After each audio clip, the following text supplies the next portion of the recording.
NightSide with Dan Ray on WBZ, Boston's News Radio. Well, we have our guest, our scheduled guest for this hour, albeit a little bit late, Dan Varroney, founder of Potomac Care. I'm happy to be with you. Tell us a little bit. I had you on the show with me, I think it was on February 11th, and we were talking about the U.S. economy. That has, of course, been a major issue. Democrats have been emphasizing the affordability issue, that people are finding their grocery store shopping more expensive. The gas prices, even though they've dropped down, they still feel that there are many items out there that are more expensive. Tell us a little bit about your company and also about the book that we talked about, and we'll come back to that. But you're the founder of a company called Potomac Care. What does Potomac Care do? And you are not an economist, but you describe yourself as a financial advisor? Economic strategist. Economic strategist. Okay. For companies. Yep. For companies.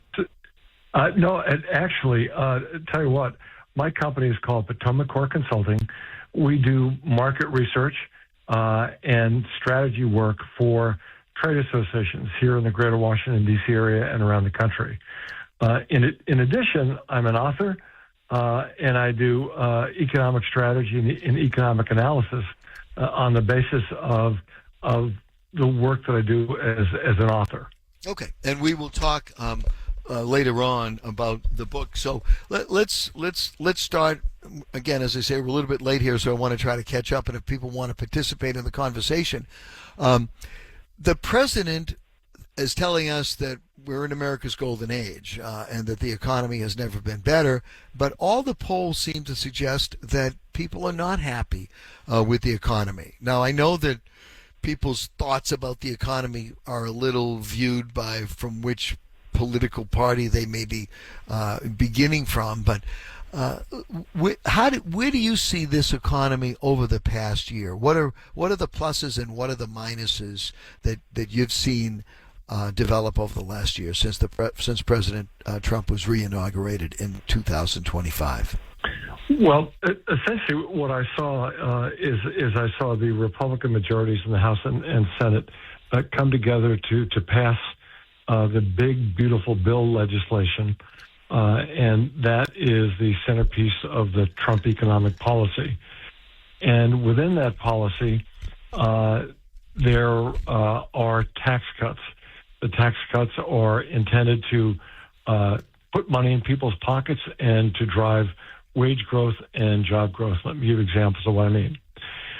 So from a wage growth is up. It's up at 4%. What's good about that is that we've got inflation down to about 2.4%. So when people are getting pay increases are exceeding inflation, which is a big win over the last year.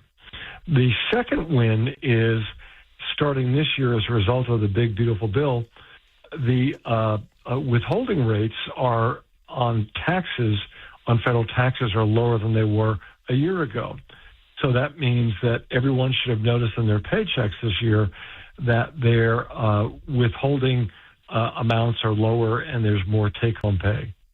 The other thing that I'll share with you is that as a result of the big, beautiful bill, that there's no taxes on tips, no taxes on Social Security. Up to a point. Up to a point. But what they do is they give people our working class folks the opportunity to keep more of that money and to be able to spend it on food and rent and transportation, which I think is very good news. In addition to that, on the job creation side, as part of this big, beautiful bill, small businesses specifically have got the percent in the first year purchases of new plants or build new plants and new equipment. That's depreciation. That has accelerated depreciation. Yep. Okay. Absolutely, and it's got a stimulative effect. We're seeing it come together. The capital investments are up year over year. That's a big win. And why that's a big win is typically in the months following, capital investments, there is hiring. We're starting to see that hiring. The January jobs numbers saw 130,000 new jobs. We've also seen the creation of 170,000 private sector jobs. A number of those private sector jobs are small business jobs. So I think what I'm sharing with you is that we've had quite a bit of good news. And when people ask me what I think the balance of the year looks like economically, I think that inflation will come down further. I think prices will not only stabilize, as I think they will come down. That'll be more likely mid to late this year. I think hiring is going to continue to increase. I think business investment will increase, which will cause more hiring. And I think that we're looking likely at annual growth in our economy of 4% as we get to the end of this year. I feel very bullish on the economy. Okay, now the criticism is that the stock market has done well. It didn't do well today, but overall it's been trending upward. And many people will say, look, people who are highly invested in the stock market, and really anybody who has a pension or is a 401k or anything like that, is whether they realize they're not invested in the stock market. But they're saying that maybe Wall Street's doing well, but the argument is that people on Main Street aren't doing well. Do you accept that argument, or is it that the Main Street economy is is not a leading indicator, it's a trailing indicator? Here's what I would offer, that for those in the workforce that are what I call early career, you're invested in the stock market as a result of your 401k. If you're a middle career professional, you're in the stock market because of your 401k. And if you're a late career professional, you're preparing for your retirement as a result of your 401k. I think that there's quite a bit of participation in 401k plans. And I think, unbeknownst to people, I agree with you, more people are invested in the stock market than they realize. My guest is Dan Varroney. He's the founder of Potomac Core. That's the correct title. If I missed that before, I apologize. He's an economic strategist. As an economic strategist, do you see companies, private companies? Donald Trump made a point the other night in the State of the Union that they have actually laid off more people in the federal government than they've hired. So for the first time in a long time, hiring in the federal government is flat. At what point do you think the hiring is going to bump up? I mean, 130,000 jobs per month is not a bad number, but it's not a blow your socks off number either.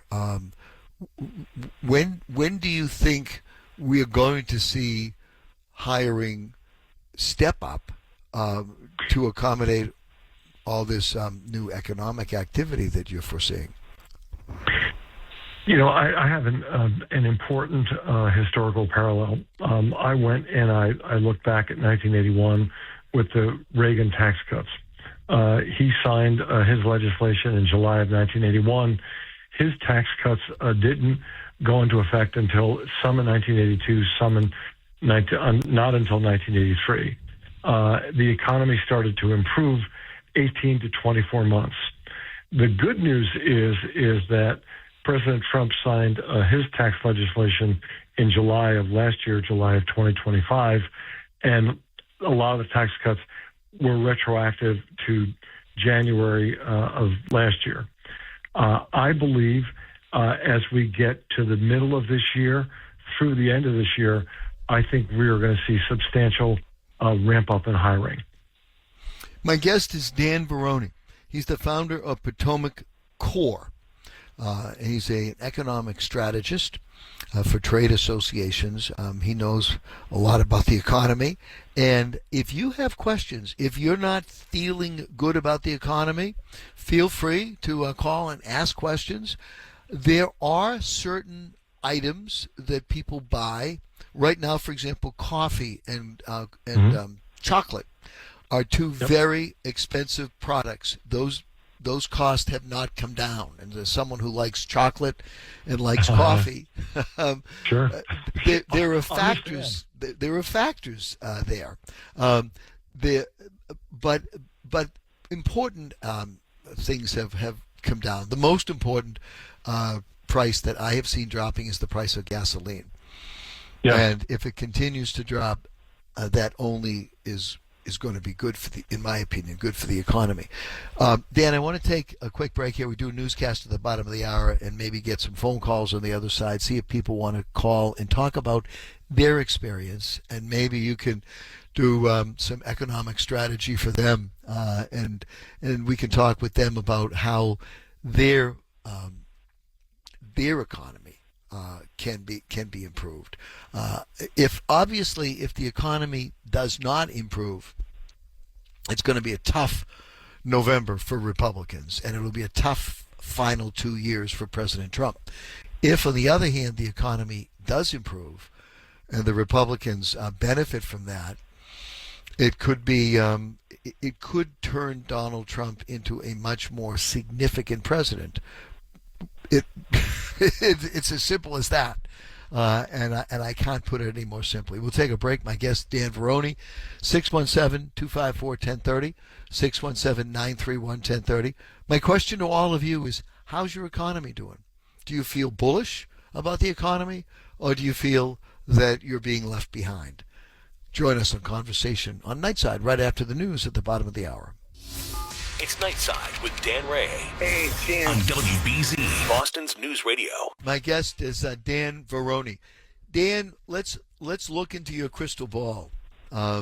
You're suggesting that you've given me some numbers that I'm sure President Trump would like. How confident are you that we are on the right track and we're going in the right direction? I mean, listening to Donald Trump the other night, you think it was all, strawberries and cream.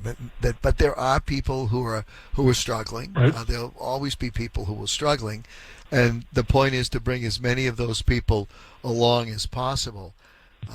Will this be, in your opinion, a recovery that will continue and will really help a lot of people, both, people who are at the higher end of the economic strata, but also folks in the middle and folks even at the lower end of the economic strata? So I think it's going to be a rising tide that lifts all boats economy. I feel very good about bringing the people at the bottom up and bringing the people at the middle up. And I feel very good about it on the basis of the investments being made. And those investments are being driven by these tax cuts. What I will tell you is that small business comprises 99.9% of the companies in the U.S. 2 of 3 new jobs created are created by small business. And when small business has the ability to invest as they do as a result of these tax cuts, they will make investments. They are making investments, and they will bring on more workers.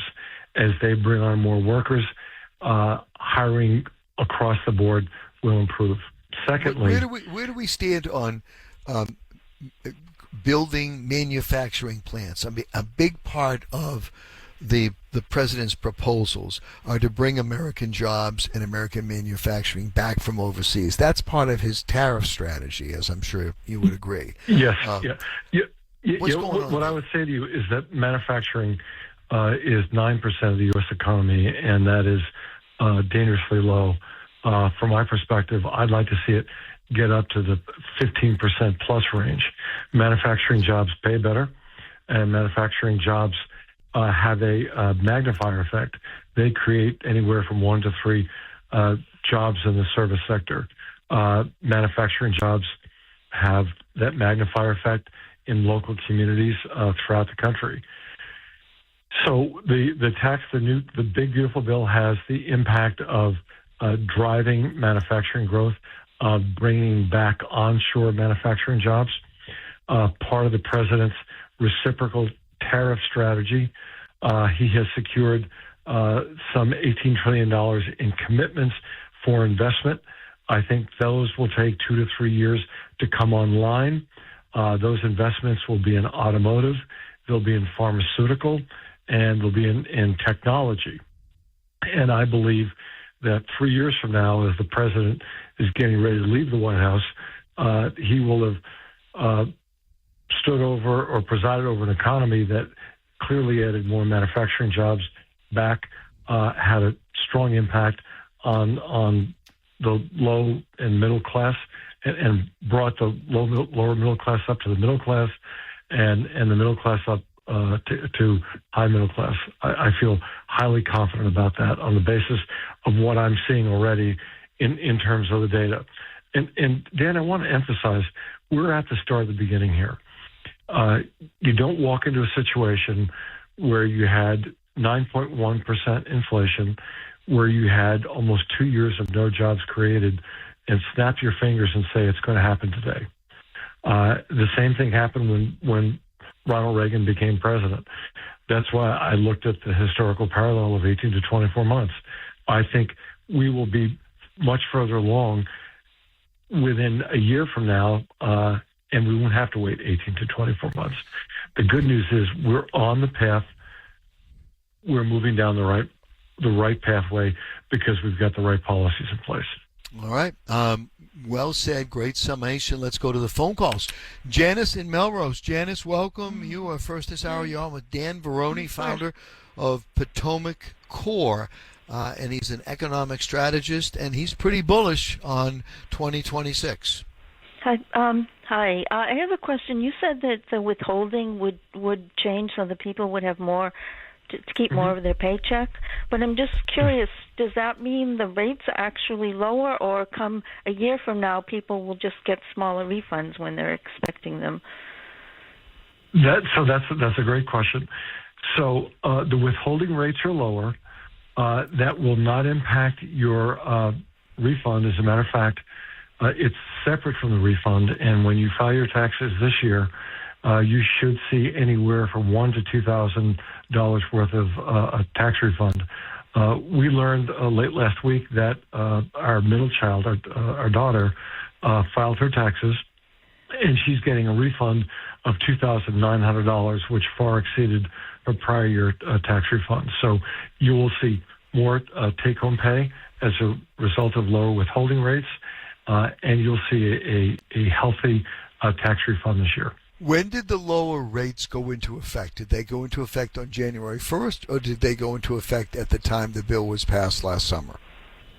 Great question, January 1st.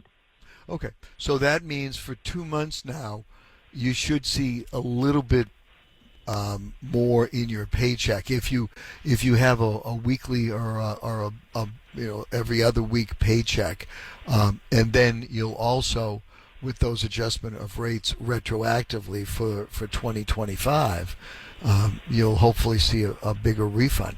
Do you normally get a refund every tax year, Janice, or no? No, I'm paying estimated taxes. I'm retired, so I don't. I'm looking forward to the $6,000 deductible this year. But I'm just curious because I've heard a lot of people just listening to the radio who say they're not getting bigger refunds this year, and I'm just wondering, they may be higher earners, I'm not sure, but I'm just curious. Well, a lot of that could be, Janice. First of all, most people at this point have not filed their taxes, and very few people have probably filed their taxes and got their refund back. Let's take your case. You are living on pension or Social Security or a combination of both? Social Security plus investment. Plus, okay. Yeah. So what do you make in Social Security? I mean, you used to be taxed on that. I think, and if I'm wrong, Dan, help me out. I think that the first $25,000 of your Social Security is going to be tax-free. Correct. Well, the investment income would put me over, so that well, it'll put you over. Like, but what I'm saying is, how much do you make in Social Security roughly? Just give me a rough figure. Almost $30,000. $30,000. Okay, and then your investments generate for you. Yeah. I mean, are you a multimillionaire and you get $10 million of investments? I suspect not. What do you get on an average in investments every year?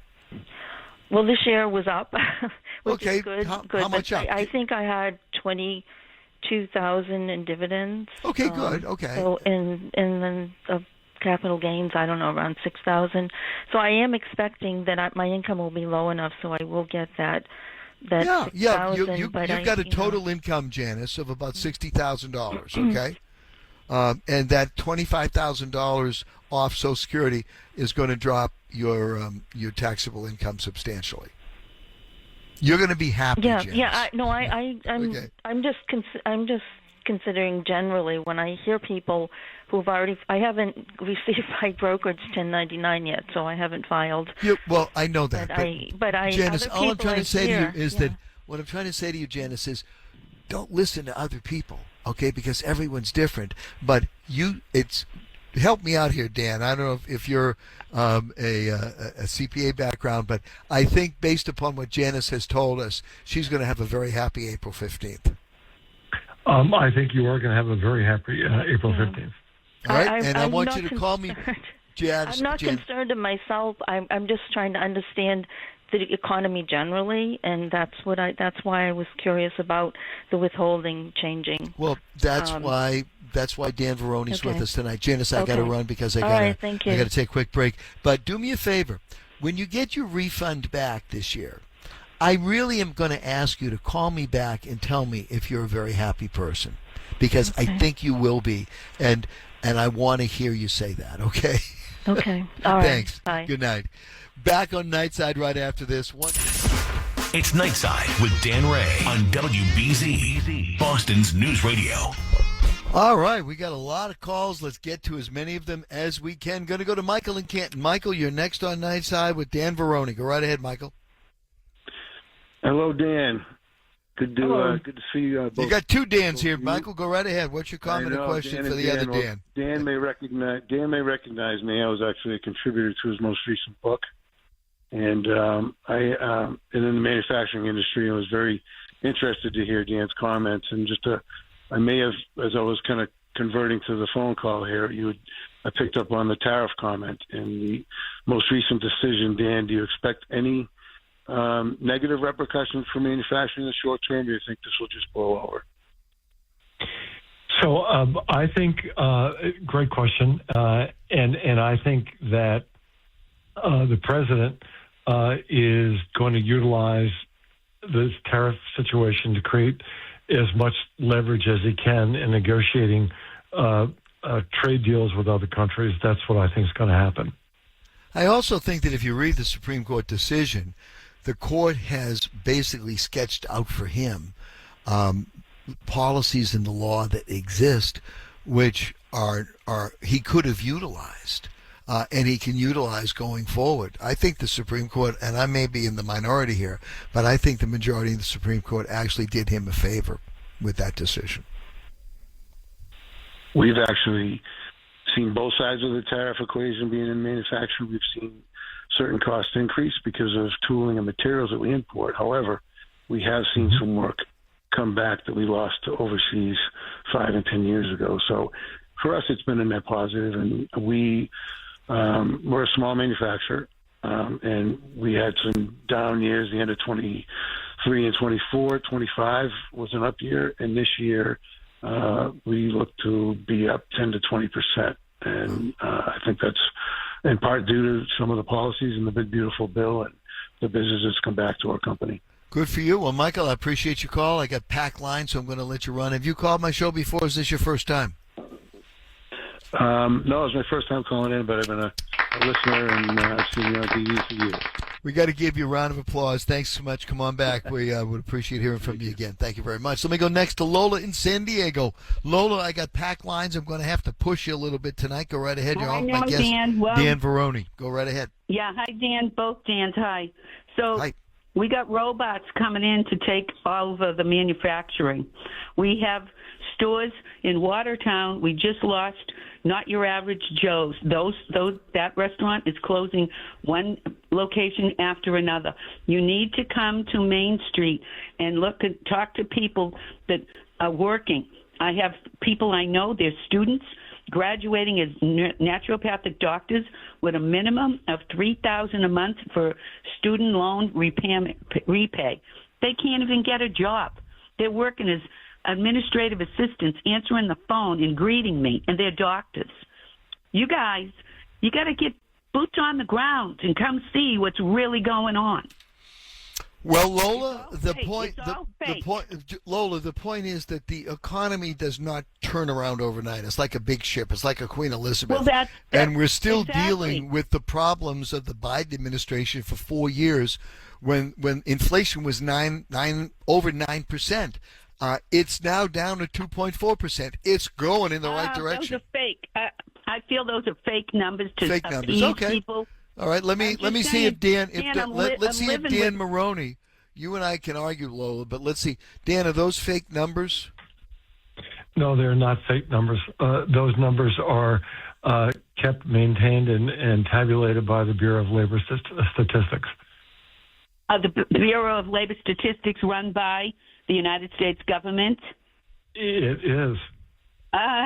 Well, the way the DOJ is handling things, I don't believe anything that's coming by my nose on the news. Okay, well, Lola, do me a favor. No, not yet. Not until this gets exploded. Do me a favor. When the whole thing blows up and all of a sudden you're right, I want you to call back and take a victory lap. But don't worry. If don't worry, 6 Dan, months it's from coming. now, if It's 6 coming. months from now the economy has gone in a direction that you like, I want you to call me back and say, Dan, I will call you. I will know you call will. You know me. Yeah, I know you that. know me. I know that. I'm All right, Lola, just thanks saying. much. I got to keep rolling. Get the boots on the ground. Come and see us and Yeah. see what's really going on. I'm there all the time. Thanks, Lola. Talk to I you know soon. you are. Thanks, All right. Dan. Talk Okay. to you later. Good night. Let me go to John in New Hampshire. John, want to get you and maybe one more in if I can. Go ahead, John. Good evening, Dan. Both Dans. Thank you. First of all, I agree with you with everything you've said thus far. I think the economy is absolutely improving and is on a good trajectory for a lot of people. However, I have one concern, and I'd like Dan's thoughts on this. As somebody that is single and in their mid-50s and a couple of relatives that are in the same predicament, I hear a lot of tax credits for people with children, which I'm not against, but the single person in this economy pays the same property taxes, insurance bills, all of the like. And as somebody that's not too far from retirement, I'm in my opinion, about to be screwed royally as it relates to Social Security. And although things are improving, I think long term, for a single person in their 50s, it's a small blip up in a larger downward trend. Your thoughts, please. Go ahead, Dan. So I'm not. Are there tax advantages that you feel you cannot get as a single person? Is that what you're saying? I'm not clear what your concern is. Well, tax advantages and expenses in general for the single person are outrageous. You know, you could have one person in your house or 10 people.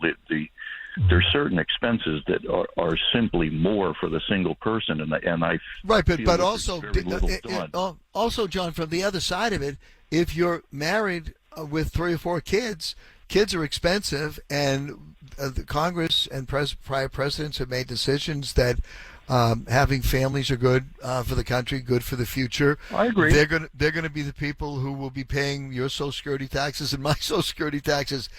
It's all about a choice, you know. I mean, I don't know. Let's do this. I'm going to ask Dan Varroney, since he started with me late. Let me hold you over, Dan, into the next hour because I'm running out of time here fast from our 11 o'clock news. Give me about maybe one segment in the next hour. And John in New Hampshire, stay right there. I want to have your concerns addressed more fully. Is that okay? Sure. Thank you. Everybody stay right there. We'll listen to the news and we'll be right back. Dan, I will promise I'll let you go no later than 11:15. We'll be back on Nightside. Finish up this hour right after this. It's Nightside with Dan Ray on WBZ, Boston's News Radio. All right, we're going to spend one more segment with Dan Varroney. He's the founder of Potomac Core. He's an economic strategist, and we're talking about where the U.S. economy is going, particularly in the next 8 to 10 months, because between now and the election, the midterms in November, The economy has to kick back if the Republicans have any hope whatsoever. I've held John from New Hampshire over. John, you're a single guy. You do not have some things like child child deductions and all of that. How else do you feel you're being unfairly treated? And we'll get Dan Varroney to address whatever your concern is. Do we have John, Rob? Have we lost him? Okay, we lost him. We're going to move on. Okay, double check with them. We're going to go to Robert in Boston. I told him he could hang around, but he's not there. Robert, you are next on NightSide. Go right ahead. Yes, can you hear me? I can hear you just fine. I have no idea what happened to John. Okay, God bless him. Listen, I have a question. This is a statement about Trump. I hope it comes out right. Now, you are being an educated commentator on prolific subjects in politics and business, okay? Okay. Now, my question to you is, why haven't you called Trump out on his policies and his decisions to have a debate with him to try to talk some sense into him? Maybe you could change him. Well, first of all, I think that would be what's called an exercise in futility, number one. And number two, as you probably know if you listen to my show, I agree with some things that he's done. I disagree with others. I think that his behavior and his attitude is what bothers me most. I wish he was more like Ronald Reagan.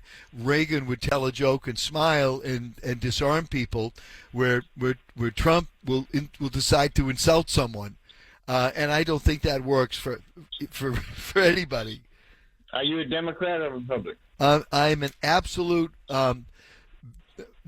middle of the road independent. I'm a conservative. No, there is no middle of the road. Well, no, I'm a conservative. I'm going to explain to you. I'm a conservative who wants people to call this program whatever their point of view. And there are some issues that you and I might agree on, some issues we might disagree on. But I want to be able to have a decent conversation with you, and I want you to have a decent conversation with me. I'm actually striving to do what is to repair what is wrong with this country. Just because you and I might disagree politically, you might root for the Yankees and I root for the Red Sox. That doesn't make you a bad person. It just makes we're in disagreement on who we're rooting for. Whether you're a Democrat or Republican, I could care less. If you're a decent person, I want you to be my friend. That's my philosophy. Go ahead. I still think you should debate him so you can straighten him out. Okay, well, if he accepts, we'll have that debate. Do you have a question for my guest? Well, what is it about? Is it the business economy? It's about the economy. You got it. Robert, I appreciate your call. Have you called before? I do not recognize your voice. Is this your first time calling? No, I've called. This is my probably third time. Okay, well, you keep calling and we'll have a longer conversation next time. I'm going to get back to John now, okay? Thanks, Robert. Thank you, my friend. John, I don't know where you were before, but I got you now, I think. Go right ahead. All right. So Dan, my point was. Where were you before, by the way? I was looking for you. Had you stepped away from the phone? I had the phone on mute and I forgot to push the button. Yeah, that could be a problem. I just wanted to make sure that I hadn't lost my hearing. Go right ahead. You're back with Dan Varroney. My point is, in my particular case, and I know other people in the same case. I'm not a senior, so that's not going to help me. I don't have kids. That's not going to help me. I don't. I work a salaried job. So overtime, no help there. Tips, no help there. I got hammered a few years back when they took the SALT tax deductions away. Yep, sure. And to your point, Dan, you're right. In my life, the way it's worked out, choice and otherwise, I don't have kids. But if you listen to what they tell you, I'm right in line to retire and go on Social Security when it's going to get cut to shreds. Well, first of all, they've been threatening that Social Security will be cut to shreds for years. It's never going to be cut to shreds, okay? I mean, I'm telling you right now that the older citizens would be outraged. It's the third rail of politics. It will never happen. It's as simple as that. They have, and Dan will agree with me, I think, on this. They have raised the retirement age to by 6 months. How old are you now, John? I'm 55 now. Yeah, okay, you're 55. You still have at least another 10 good earning years, maybe more. You can't take full Social Security until you're 70, so you're 15 years away from Social Security. That's going. In my case, I've already had one massive heart attack. I'll be doing it at 65. Okay, well that's fine. Okay, so you're 10 years away. I would say your greater concern is keeping your health and keeping yourself in shape so you can enjoy the benefits of retirement. And I'm not saying that sarcastically. I'm being totally honest. I agree with you 100%. Yeah, totally honest. And make sure you get to your doctors and make sure you stay in shape. And if you're overweight, try Awaken 180. No, I don't have to worry about that. Thank Good. you. Okay. Well, that's great. That's great. Well, the tax code, it's voluminous. There's too much to the tax code. I wish we had a flat tax. That's just my own philosophical point of view. But unfortunately, we don't. And single people are discriminated against in this country on taxes. And those no are. Question. Go ahead. No, I said no question about no that. No question, whatsoever. Right? Okay, I thought you said question. Okay, so but again, that's simply a fact of life, and you got to look at it, and you got to say, okay, I don't have some of the tax benefits that are in the code, in the Internal Revenue Code for married couples, but you also don't have the expenses of feeding kids and all of that. So there's a yin and a yang here, and we all make our decisions. You're right, Dan, but here's where I disagree with you. It doesn't cost me any less for a car. It doesn't cost me any less in property taxes. It doesn't cost me any less in an electric bill. Well, let me tell you what it will cost you less. I'm going to tell you what it will cost you, and I disagree with that. I'll tell you why. First of all, if you have 4 kids, you got to have a bigger house, which is going to be more expensive. Number 2, if you have kids, they're going to be driving the car, and you're going to be paying for the gas. And in terms of electricity, I walk around my house. My kids are now grown up, and when they come over with the grandkids, I'm shutting off lights all night. And I'm asking them, do you pay electric bills at home? Why do you have all these lights on? I love it. I'm telling you. I'm trying to make you feel better. John, I got to get one more in here, okay? So thanks for your call. All right, we'll talk again, okay? Thanks. Keep calling. Dan Varroney, last call. Bernie is in New Hampshire. Bernie, one of my favorite callers. You're on with with Dan Varroney. Go right ahead, Bernie. Hey, Dan. How we doing tonight?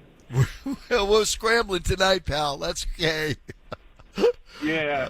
Well, go ahead. I think I told you I had 65 trips around the sun last October, so I got that in my favor. Good for you. And they also work a lot of overtime. Actually, my accountant said that was the most that they filed this year for overtime, so I got that. Wow. And my tax refund was very good this year, I'll put it that way.